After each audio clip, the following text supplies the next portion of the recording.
Okay. And I was going to do it this past week, but then Trump went back on the tariffs. And now I'm like, okay, I might as well keep my factories in Vietnam and China. Okay. This instability as a person of worth, a POW, a person of means, a POM, the true 1%, the true minority, the only real minority that matters.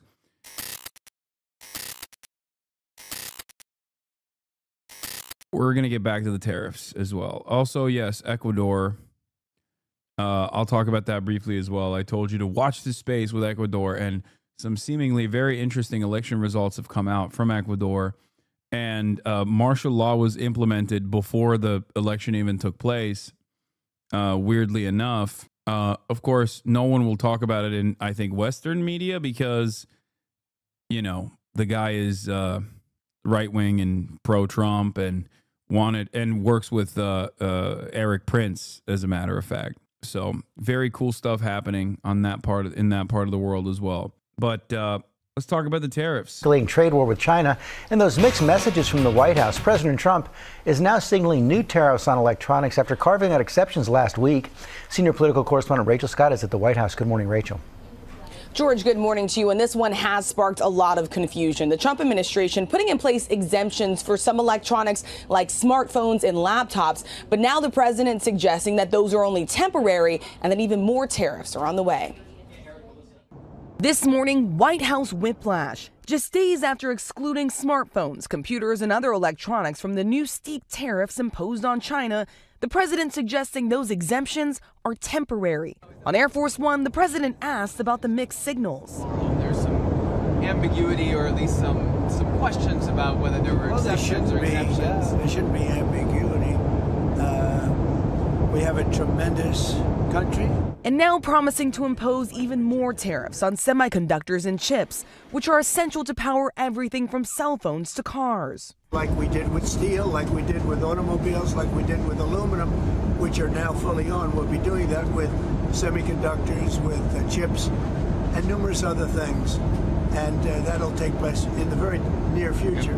The majority of Apple iPhones are assembled in China, and without an exemption to Trump's massive 145% tariff on Chinese goods, financial services firm UBS estimates the cost of a new iPhone 16 Pro Max could skyrocket by $950. The president says America should no longer rely on China to manufacture those products. We want to make our chips and semiconductors and other things in our country. But experts warn that could take time. China is very...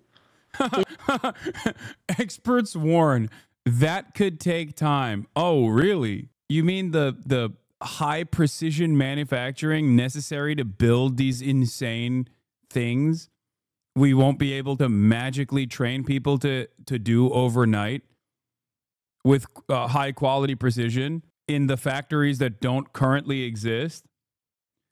That makes no sense. What? I can't. Dumbass experts, dude. So stupid. So stupid that you can't simply wish for a factory to be built overnight and wish for a labor force that's capable of dealing with high precision manufacturing overnight. I don't understand. Shut up. You're woke and gay, experts. Intertwined with our economy, and it's very hard to find easy substitutes to many of these imports. And this morning, China is retaliating, halting exports of magnets critical to the assembly of American cars and other electronics, from drones to robots. As the president reveals another target in his ongoing trade war, prescription drugs made outside the United States. We want to make our drugs in this country. And by placing a tariff on the companies that are not in this country, they're going to move into our country. The raw ingredients of almost all medications are made overseas. Experts say the move could drive up prices for over-the-counter drugs like ibuprofen and even lead to shortages. Democrats warning of the impact, saying the president's on and off again tariff strategy is only sparking confusion.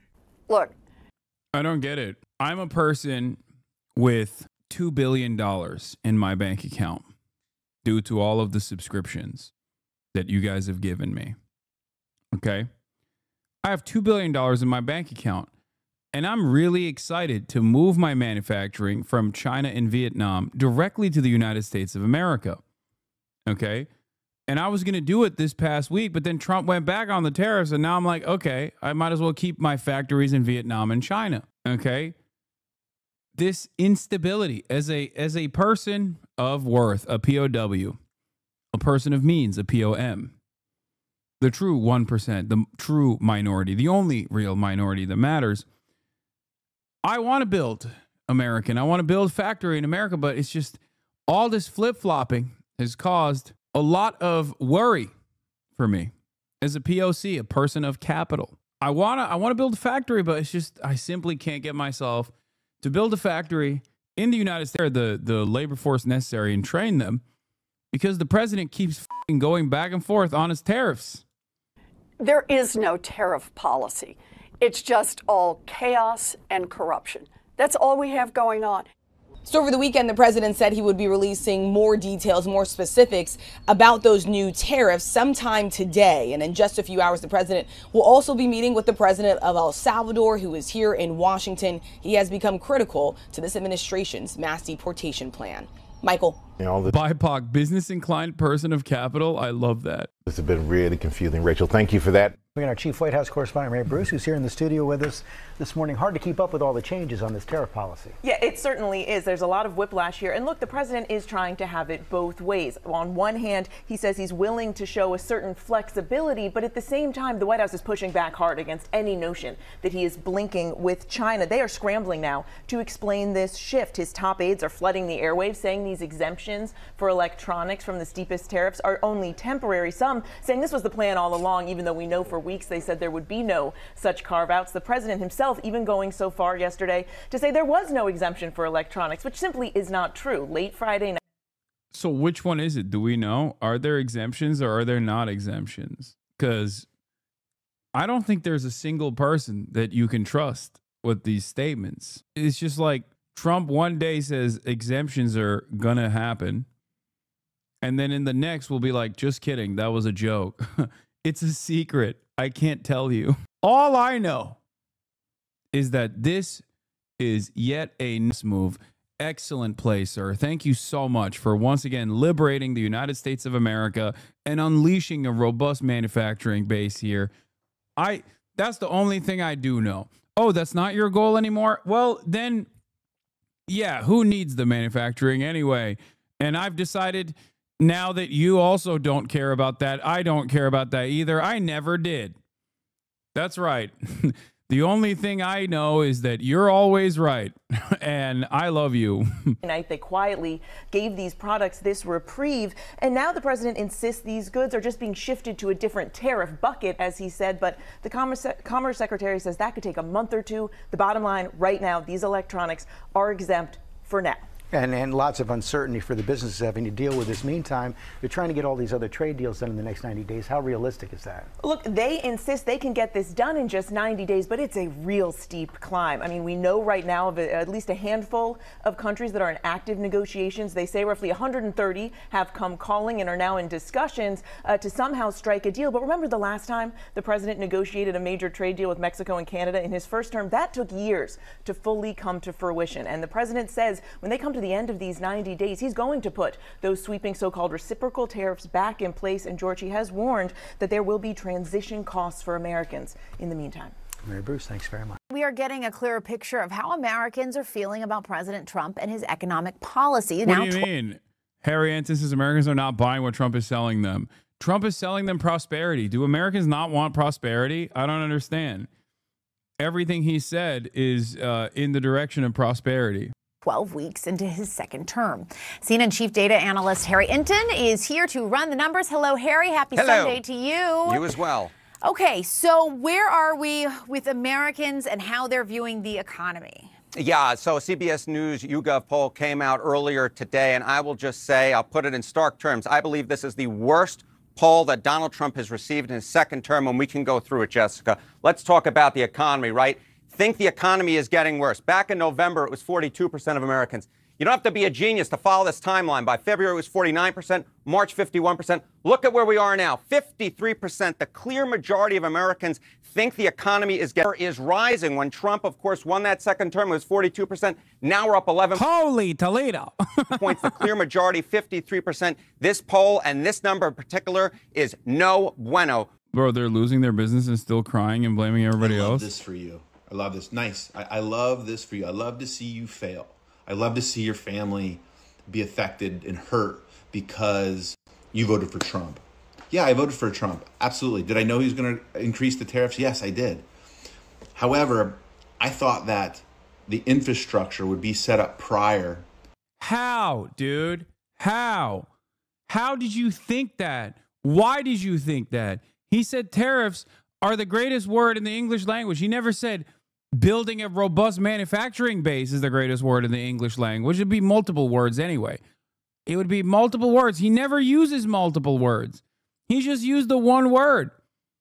Why did you think that that was within his capabilities? I don't understand it. He said he's going to do mass deportations and tariffs. That's what you voted for. Why the fuck? Why did you think that there was going to magically be factories everywhere? Like where? Where would the fucking factories come from? For small business to come back to America and manufacture in America. So to wish ill on someone and to love the fact that they're suffering, to love the fact that their family is being negatively affected because I didn't vote the same way that you did is fucked up. It really is. It shouldn't matter. Anyone that enters my life, I'm going to judge you of who you are, how you are as a human being. Are you kind? Soy right. Again, many such cases. Soy right versus dark woke. Dark woke is like, love this for you. Your business is failing. I hope you can't feed your children. Soy right's like, how dare you? I'm doing a Bodies in Spaces. You don't understand. When I voted for the guy who said he's going to deport everyone that hurts my feelings to El Salvador, I was doing that in a woke way. I was doing that because I thought it would be good for America. Okay? How dare you? How dare you say that I voted for a fucking fascist piece of shit? It's really messed up, dude. Are you polite? Are you sincere? That's how. Yeah, okay, dude. You didn't vote for a polite or a sincere guy. You know, what do you mean? I judge you, not who you voted for. I've got far left-leaning friends. I got far right-leaning friends. It doesn't matter to me. I like you based on who you are. But to see someone hurt and their business fail and their family be affected because they didn't vote the way you. I mean, dog, you literally voted for this. That's why they're laughing. Like, you voted for this. You know what I mean? Like, it's not even a thing that he kept a secret. You even admit that he was going to do the tariffs. And that's what you voted for. Like, what can we do? Not laugh at this? This is the funniest. This is the only person to laugh at. You know? You did? I don't get it. It's fucked up. I'm sorry. A lot of you are fucked up. I'm sorry. We should all care about each other regardless of who we voted for. I'm sorry. Yeah, okay, dude. Paul's. Trump's tariffs are knocking out a major leg of the podcaster economy by taking out e-commerce. I know. Silver lining, baby. Even though I agree with them on principle, are overlooking the impact, especially on smaller companies, due to just-in-time inventory policies. I'll give you a quick lecture on what it's like managing logistics. All right, I run a protein bar company, founded it with another guy, Marco Lobliner, a bodybuilder and a friend of his. Okay. We order inventory, we ran out of inventory. People go, how do you run out of inventory? What a screw up? And the answer is we don't really know. You have to test the market. You order inventory, cash flow comes in, you order more inventory, you hope you order the right amount. If you order too much, then where are you going to warehouse it? So you order everything just in time. Now these bars, by the way, are not subject to the tariffs, so this is not self-interested. I'm using that only to illustrate a point. Okay, so what happens if you run a company like Bill Ackman flagged this, where he's investing in a company that's a cold brew company that's in Whole Foods, but your glass bottles come from China, your lids come from China. You have to order everything just right, because if you order too much, where are you going to keep the glass? If you don't order enough, then you're out of stock, then you don't have cash flow. So that on the individual level, everybody has to run their company this way. Everybody does. It's easy to say these people are whining, but no, you have to run your company this way, because otherwise you have too much cash flow, tied up into inventory, then you can't market, then you can't make payroll, then you can't make key hires. How do you hire a CFO if your money's all tied up in inventory? You have 1,000 different things you have to worry about with the company, and this point of view is not being rationed. So for example, Apple is going to get exempted from the tariffs. These big companies are fine. NVIDIA, they're going to get exempted. But what about the cold brew company, right? What about the companies that are running just-in-time inventory rationally, and now they have these tariffs, they're going to get margin squeeze, they're going to go out of business? What really is going to happen? So Trump needs a e-commerce small business council. People with companies that are doing $50 million or less in revenue, this needs to happen immediately. Immediately, there needs to be an e-commerce council. Founders who are making $50 million. We need an e-commerce council. The podcaster economy is in shambles. Remember when I told you that this would also happen? Donald Trump actively coming after the one base of permanent support, the podcaster economy and the drop shippers and the Trump merch. The Trump merch economy is hard not to laugh, you know? $1 million or less. I can think of a lot of these companies who are doing it. They cannot be overlooked. Breaking news. The Trump administration took steps towards imposing new tariffs on semiconductors and pharmaceutical products using a national security rule. I thought it was Don Quixote behind him too, chatter. I don't know. It looked like it could be. Like it's how Don Quixote envisions himself, right? Oh, this was really funny. Also, America would be better off if more people worked in manufacturing. 80% of Americans agree. 20% disagree. I would be better off if I worked in a factory. 25% of Americans agree. 73% disagree. 2% currently work in a factory. So it turns out that Americans just want other people's children to go to the factory floor. They don't want to do it themselves, which is so shocking to me. Oh my God. This is precisely the reason why I kept saying it's not the manufacturing jobs that Americans desire. It's the actual fantasy of having unionized labor that offers you tremendous benefits and a higher piece of the profits so that you can have a comfortable existence.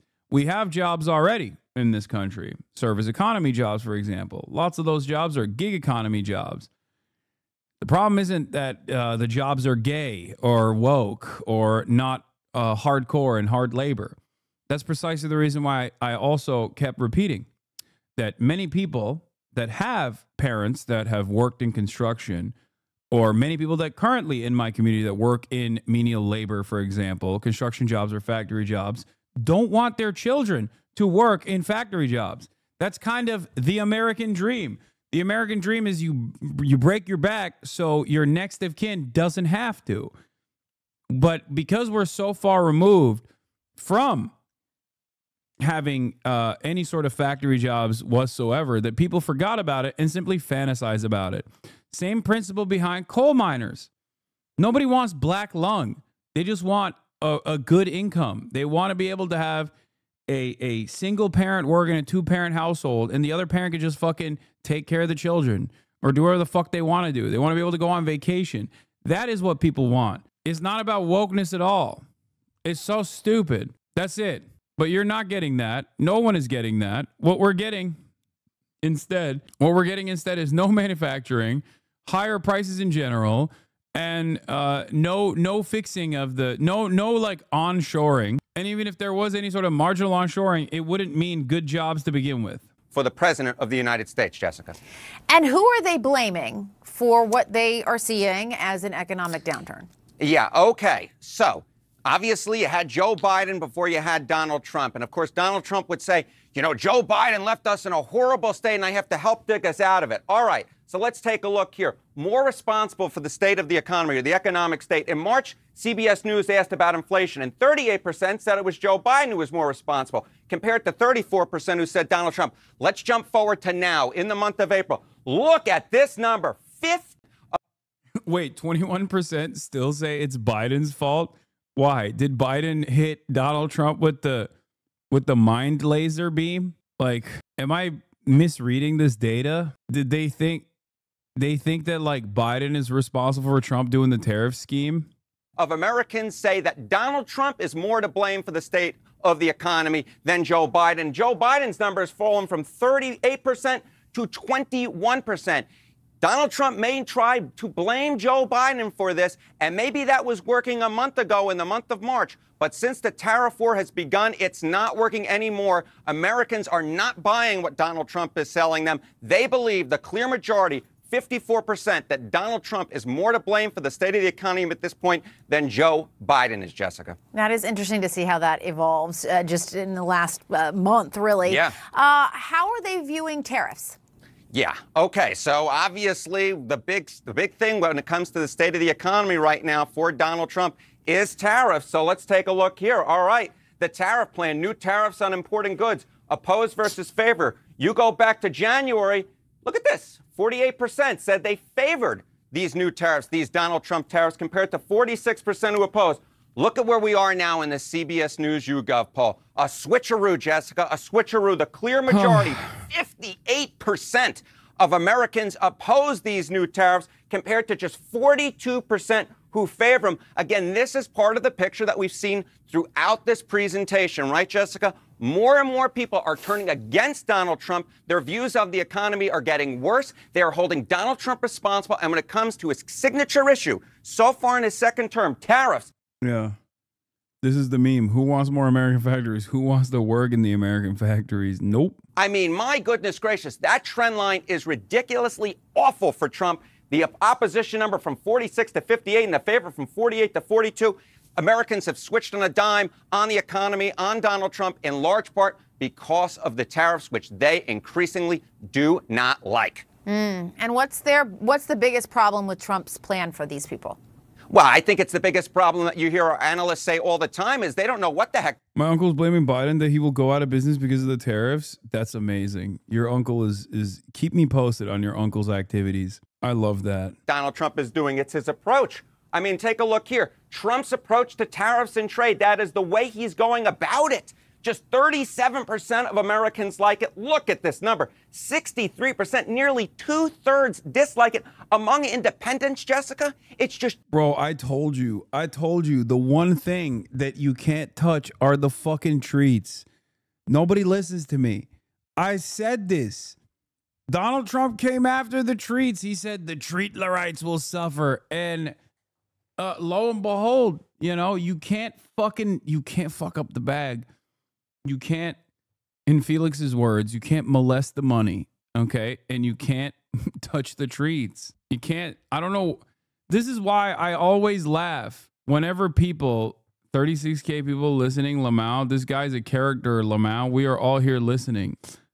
Look, I've been saying this was going to happen for fucking months since he started unveiling the tariff agenda. This is why I always laugh whenever someone tells me approval ratings of a particular issue, an issue that hasn't been solved yet, an issue that Americans haven't seen with their own two eyes, like an issue that Americans haven't experienced yet, or even feel like is real. When it's pure fantasy, when it's just a policy that a popular figure like Donald Trump is pushing for, then people can find themselves on board with it. But once it becomes a reality, everybody goes, whoa, whoa, whoa, whoa, we don't want that. We don't want that at all. What do you mean? What the fuck? Why would you? I don't want to pay $3,000 for a Switch 2. What the fuck is this? This is why I always say, get the fuck out of here. Oh, this is a 2080 issue. It's like, yeah, no, it's not. Okay? It's not. It's a major problem with the Democrats that they don't actually actively present a counter narrative against these sorts of things to build up enough resentment so it doesn't even happen ahead of time. They did this with Medicare, or not Medicare for all. Sorry, some chatter was saying Medicare for all. They did this with immigration. Would this happen with Medicare for all as well? Certainly. The immediate period of instability that happens when Medicare for all is implemented would cause a lot of people to say, oh, I don't want this. But once the dust is settled, you would never be able to take that away. Okay? It would take decades and decades of austerity until people were open to privatization. And the greatest example I can give you is Social Security or congestion pricing in New York City. Thank you. Exactly. People fought hard against congestion pricing. People fought long and hard against congestion pricing. Then what did they do? Once it was implemented, people were like, never mind, this was actually awesome. This was a good thing. Okay? Same with Social Security. Very hard to take away. Very politically unpopular to take away. The problem is the elites know this. That's why they fight long and hard to ensure that there's never any sort of socialization when it comes to medicine. That's it. Republican policies in general, right-wing policies in general, revolve around breaking pre-existing systems or deregulation and destruction, which people think they like before it happens. When it does happen, they go, oh, fuck, I didn't like that. Left-wing policies, though, on the other hand, people might be resistant against, especially because there's a steady flow of propaganda showing you, telling you, lying to you that it's a bad thing if implemented. And there will be a little bit of instability in the interim once implemented. But in the long term, people like their social conditions, their material conditions improving, and will not allow you to take away the things that the government gives them. Okay? That's the major difference here. 28% of independents who like the way that Donald Trump is approaching tariffs and trade. And that's not much of a surprise, because one day Donald Trump is saying one thing, the next day he's saying another. One day someone from his administration saying one thing, the next day that same exact person saying another. The message, simply put, is unclear. And it's the approach more than anything else, Jessica Dean, that the folks in the American public dislike about Donald Trump and his way that he's going about the tariffs and trade policy of the second Trump administration. Even the Affordable Care Act, exactly. Good luck. Good luck trying to take away the two anti-capitalist provisions baked into Obamacare, the Affordable Care Act. Okay, pre-existing conditions and forcing insurers to provide family care until the age of 26. Those are the two anti-capitalist provisions inside of Obamacare, Affordable Care Act, which was ultimately a right-wing market-based solution and a hurdle against socialized medicine overall. You won't be able to take those away easily. I mean, Americans are very stupid, so maybe you can convince them. Probably not, though. Seemingly, it's been hard to tackle. Donald Trump tried to tackle it last time around, was not able to do so, and backed away from it ultimately. So very interesting. And then overall, how does this affect his approval rating? Yeah, okay, so we talk about the economy, right? But does the economy, the way people feel about the economy, equal the way they feel about Donald Trump overall? Because if it doesn't, if these two paths don't cross, then these numbers don't mean anything. Right. But let's take a look right here. Donald Trump's net approval rating. In early February, according to CBS News, look at that, it was +6. Late February, +2. March, 0, even approval, disapproval. Look at where we are now, -6 points. He's underwater for the first time in the CBS News YouGov poll, at least in his second term. Again, it's the trend line that's so important here, and the trend line and the American people are turning against Donald Trump. And that's why I said at the beginning, Jessica, that this, in my mind, is the worst poll that Trump has received in his second term so far. All right, Harry Enton, as always, with the numbers there. Thank you so much. The fact that it's only -6 is also another indication of Trump's overall popularity, the cult-like fervor surrounding his person, and how stupid Americans have become. Because I don't think that Biden would be able to. I don't think Biden would be able to retain only 6%, or not 6%. Sorry, -6% net approval. If he were to implement actions such as this one, I feel like they'd assassinate him. You know, I mean, first time he's like, "Oh, I'm gonna do tariffs, Jack." He'd be packed up. They would shove him into a locker and replace him with a body double. Pronto. So much. So this week begins with the country and the global economy caught in the grip of uncertainty. If that sounds familiar, it is. Since that. He's actually still winning on the trans athlete narrative. A lot of leftists feel right-wing by siding with him. Yeah, I think people are very stupid. If you spend any time saying, yeah, we got to eliminate transgender athletes from competitive sports, you are the dumbest person on the planet. Like, how do you not understand that these two things go hand in hand? Okay?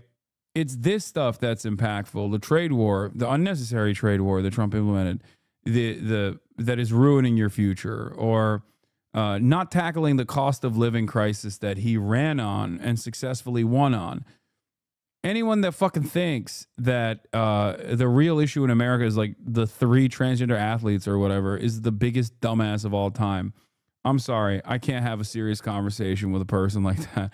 Like, you're so stupid. That has clearly become the status quo over the past weeks. Head-spinning uncertainty stemming from President Trump's rollout of his tariff plan. U.S. stock futures, they are on the rise this morning. Now after the Trump administration carved out exemptions from the president's reciprocal tariffs. For a closer look at China when it comes to tariffs, let's get to Eunice Yoon in Beijing. Eunice, regarding rare earths, visit to Vietnam, and more. Good morning.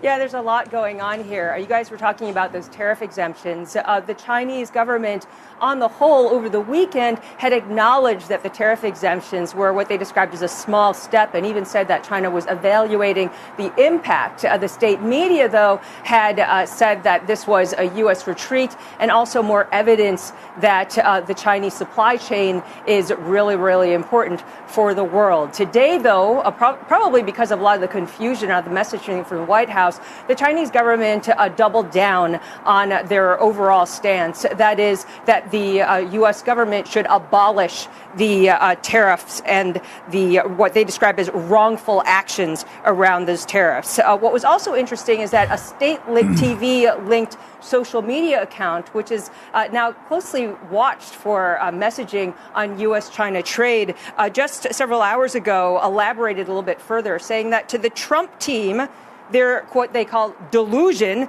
is China will compromise under high tariffs. The account goes on saying, if the U.S. really wants to talk, China needs to see real action.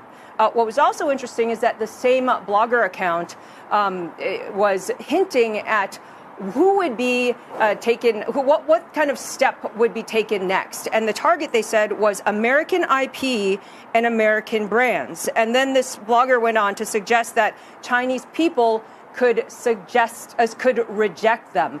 And they said that they noted that Walt Disney and Comcast, which owns CNBC, have development and production businesses, theme parks, and consumer goods in China. They also mentioned Sony, Paramount Global, as well as Netflix. The messaging, though, overall, outside of that, the potential for countermeasures, is that there needs to be a lot of support for Chinese exporters, and that this is paramount. Carl, you mentioned President Xi's visit to Vietnam. He is there in Southeast Asia on a 3-nation tour, ostensibly to try to build up those trade ties.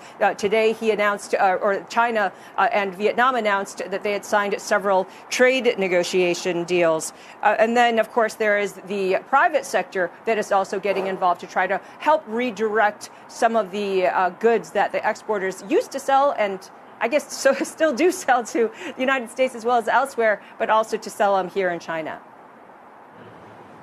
Well, I've got to tell you, Eunice, I listened to you all morning, and you've been incredibly spot on all these things. But when I listen to the rhetoric from China, this is 1968, 72 rhetoric. This is the kind of rhetoric that just says there's never going to be a meeting. Is there a way to have a Nixon to China moment? Because as far as I'm concerned, this is just... Oh, Jesus Christ. Donald Trump wishes he had fucking Maoist vision like Nixon did, okay? He wishes. China threatened us with this move in 2019. The DOD has been musing on doing something about it since 2010, but hasn't. Great job not preparing for anything. I knew it was coming, but it's still bad. China's officially halted shipments of several rare earth minerals to the U.S., specifically used as inputs for cars, semiconductors, and aerospace companies. It is because they have an entire monopoly on the refinement process of all of these rare earth minerals. So what the fuck were you thinking? Okay. The question remains, what were you thinking? And the American government's like, this shows how bad faith the Chinese government is. It's like, no, they're just showing you that you can't fuck around like this. They didn't do this for Taiwan. They didn't do this for Hong Kong. They didn't do this for anything. They just literally, you've been gearing up for war against the country that you rely on for your defense contractors. It's so stupid. This is why I kept saying over and over again for the past couple of years, like, what an idiotic notion that we would go to war with China. There's never been a history. There's never been a Cold War with a nation state that we are so directly connected to, that our manufacturing entirely relies on. It's so dumb. Trade in that regard, unironically, is not dissimilar to nukes. If anything, it's even more significant, more impactful than nukes. The two nukes will never go into hot battle with one another, right? Like the idea that nuclear proliferation has brought about a new age of peace around the world, except, you know, we now fight through proxy wars with countries that don't have nukes and they get fucked over in the process. But that's besides the point. I'm not in favor of nuclear proliferation at all. Obviously, denuclearization should be the goal here. But trade, on the other hand, is also a very effective way to, it's a very effective way to curb back on our appetite for death and destruction. America's so fucking stupid, though, that they don't give a shit. It makes no sense. It's so dumb. It's so fucking dumb. The idea that you're just going to keep posturing this way and then try to nuke global trade in this way and then not expect any repercussions whatsoever for this when you don't hold the cards. Okay? Ironically enough, Xi Jinping should call up Donald Trump and be like, you don't hold the cards, Donald. You don't hold any of the cards, Donald. And yeah, I know Matt Stoller is an anti-China hawk. I know. Many Americans are. No one wants to examine why China got to the point that it got to. China was not supposed to develop. It was supposed to be kept poor. It was supposed to be a kleptocracy led by a bunch of wealthy, Western-backed oligarchs, not dissimilar to Russia. That's what was supposed to happen. China was not supposed to develop and become a competitive manufacturing power that actually eats away at America's market share. Okay? That's the problem. The problem is China actually did the thing that the World Trade Organization constantly claims is happening to the global south, which is that these kinds of free trade agreements are actually incredibly beneficial for the countries that are on the receiving end. The countries that woke leftists will say are being exploited for our affordable treats. Okay?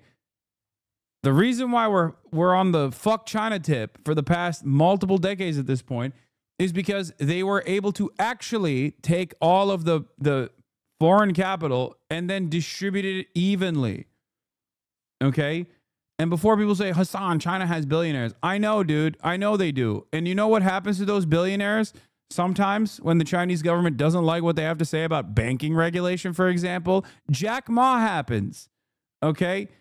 They come out, they deliver a speech, they talk about banking regulations being outdated in China, and then they disappear. They disappear. They're gone for a little bit. They go to the rural countryside for a little bit, only to return and be like, Mr. Philanthropy. I'm talking about Jack Ma. Okay? So it's not a country that runs in the same ways that the United States of America and Western countries run. What is this? CI confirms that when it scanned Director Reckless phone for signal gate messages, they were gone. Nice. Don't particularly want that happening here. Wait, what? What do you mean you don't?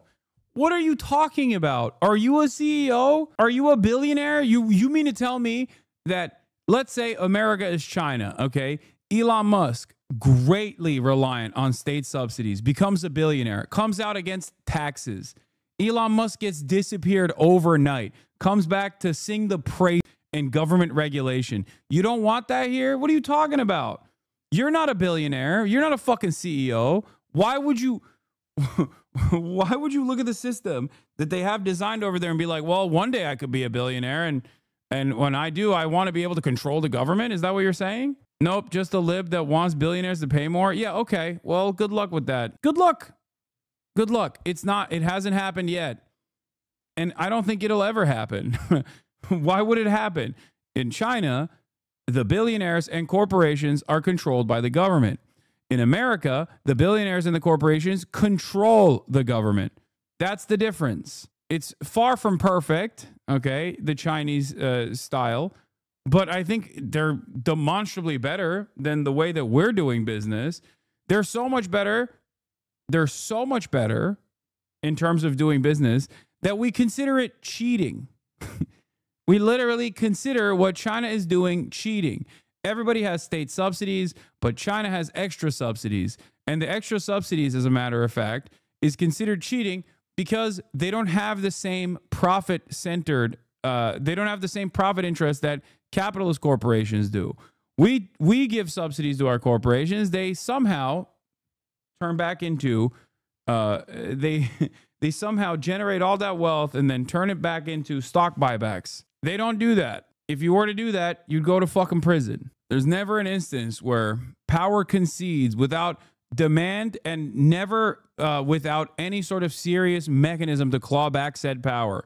It's just not going to happen. Say that again about corporations controlling the government with this meme on screen. Yeah. What is this good TikTok video on it? They rob you blind and you thank them for it. That's a tragedy. That's a scam. That's why I'm saying this right now.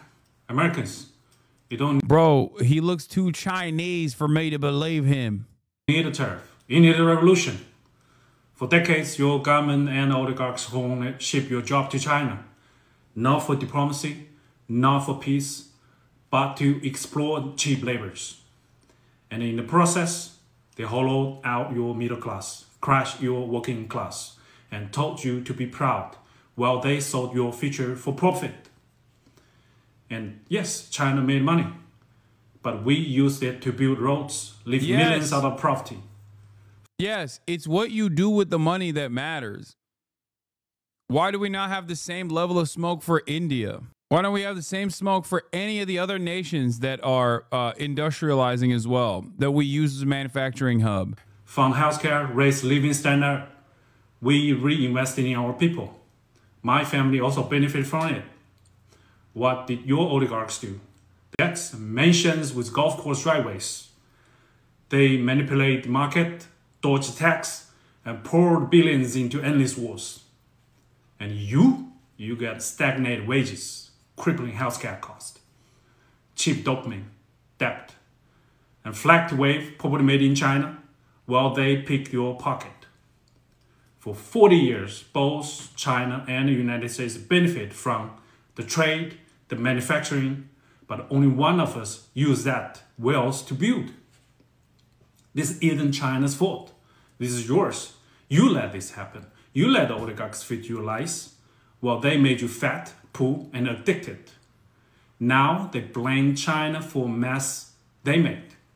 You want to know something really funny about this? If America had a social democratic process, for example, and more significant controls over capital accumulation and distribution of profits in general, and that while our manufacturing base was wiped out, moved overseas to China, we actually focused on a collaborative relationship with China as it was able to develop itself, while simultaneously, instead of fucking, blowing up the rest of the fucking planet, instead of doing all that, we actually focused on developing ourselves and creating a system where it didn't matter where you actually worked, right? It didn't matter if you were a barista or a waiter, part of the service sector, or anything like that. You still had the opportunity to make an honest living, and the markets were stable. The housing market wasn't out of fucking control or anything like that. We wouldn't even have this kind of problem. We would still have capitalism. We would still have capital owners. We would still have billionaires and millionaires as well. Okay? But there wouldn't be this level of instability. There wouldn't be appetite for change. You would not have had a Donald Trump style figure win.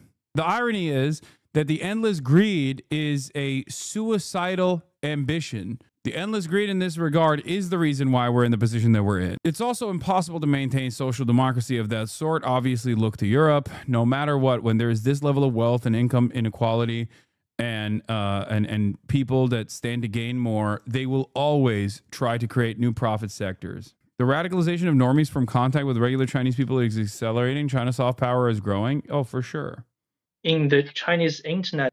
Oh, this is this is a fucking old video. I really like it though. I don't think so. I don't think you need another tariff. You need to wake up. That's ahistorical though. Capitalism never develops like that. If China maintains capitalism for long enough, it too will eventually be consumed by capital. Yes. I know. I know that. The only difference in this regard is that there's still a lot of power and a lot of control in the hands of the party that still abides by the wishes of the public and works to move in the direction of uplifting the public. And it becomes hard at times, and yet they still try to fix these issues. We don't have that interest at all. We do not. Capitalism has never, ever in a million years, ever put the interest of the people. If people's lives and living conditions improve, that's secondary. That just happens as a byproduct of technological expansion and things like that. It's never the main reason. It's never the main purpose. There is life-changing technological improvement that's happened under capitalism through exclusively the private sector, where the benefits were not the profit motive or profit incentive was not the main purpose here, but instead was to genuinely uplift people's lives. There are examples of medical innovation or even innovations such as the internet, right? And those things are still a byproduct of heavily funded public, like things that happen as a direct consequence of publicly funded research. He says segue. Yeah. You needed to take your country back. I think you need a revolution.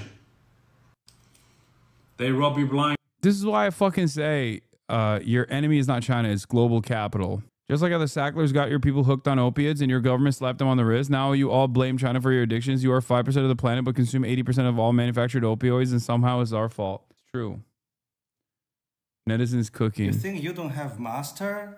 Then why you are being a financial slave? The student loan, all the interest of your loan is crazy. It's illegal in China. You think you don't have master? Yeah. I was thinking about the Sackler thing as well. Like Trump keeps talking about fentanyl and how it's like the Chinese that brought about fentanyl. And it's like, I didn't know the Sacklers were fucking Chinese, dog. I had no idea. I did not realize that the Sackler family was fucking Chinese, dude. Extraordinary boom was the very opposite. The U.S.-China trade war makes much more sense and is so much funnier if you've seen this Adam Curtis banger.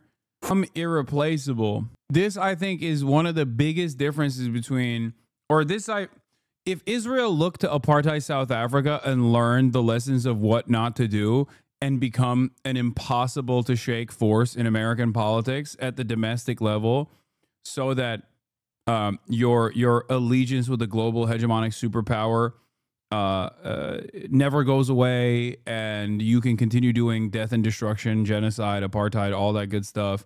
China looked to the USSR and learned from the mistakes of the USSR and became a unavoidable, unshakable part of the global system. They became an irreplaceable force of manufacturing. I don't understand. Why is it that wait, I'm confused why they bought bonds to put it back into America instead of investing in their own country. In the interim, they spent all of the dollars to buy back American debt. Japan also is still, I think, the single largest foreign debt owner of American debt. This is a way to ensure stability. Then, out of it came a vast property bubble. It keeps their currency low as opposed to the American dollar. That's one part of it. But then also you become a debt holder of America, and makes it harder for America. The Soviet Union was desperate for foreign currency as they needed to buy foreign goods, but on the other hand, they couldn't trade with the U.S. to get dollars like China can. The Chinese money had led America into a dream world, but the reason that so few bankers and politicians questioned it was because of their faith in computers. They were convinced that it was the computer for the... I don't think this is the whole... Another very relevant banger for all washed over by machines of loving grace. There was something wrong. And in 1996, he changed his mind. Greenspan decided he was wrong, that the computers were increasing productivity in ways that were so new his data couldn't see it. And he went to see President Clinton. It was as if the president didn't have anything to do. Oh, God. Terrifying, Les. Gross. What is this? Made in China by Chinese hip-hop group Higher Brothers really clarified that the West should throw in the towel and bow down to CPC. Oh, you American rappers make money, Q. We're Chinese, we make everything. There's a bunch of other funny TikToks that pertain to China that I want to get to after we're done with the American financial news sector trying to make sense of the senseless. Right now, you're on the verge of when I was a little boy. We kept thinking, when are they going to bomb us? I mean, that was the same rhetoric. Well, when are they going to launch their nuclear weapons? I mean, that's why we used to live in fear. That's why we had cubby holes. That's why we used to put our heads in a cubby hole, because This guy's a trot, by the way. Chinese were going to bomb us if the Russians didn't bomb us. This is the same sound. Well, I mean, I think that the Chinese have shown that they are willing to negotiate, that they do eventually want to have some sort of meeting. But it's just that the rhetoric, I mean, you mentioned rhetoric coming out of China. The rhetoric from the Chinese perspective of the White House is not actually that helpful, because the way things are being set up is that President Trump is the kingmaker and that all these countries around the world are going over there and groveling and asking for deals. From the Chinese perspective, this cannot happen because for President Xi Jinping, it is so politically dangerous for him to be seen as crawling. Jim Cramer, Trotsky believed that the workers should own the means of production. Not a bad idea. Hashtag you called it. It's not a joke. This is why Jim Cramer is Alex Press's favorite. Yeah. I keep Mao's pick to remind me of who the Chinese can be, and Lenin's because people think I am related to him. Yeah. Anyway. Over to the United States asking for a deal. Eunice, thank you. Eunice, we'll talk again shortly, I'm quite sure.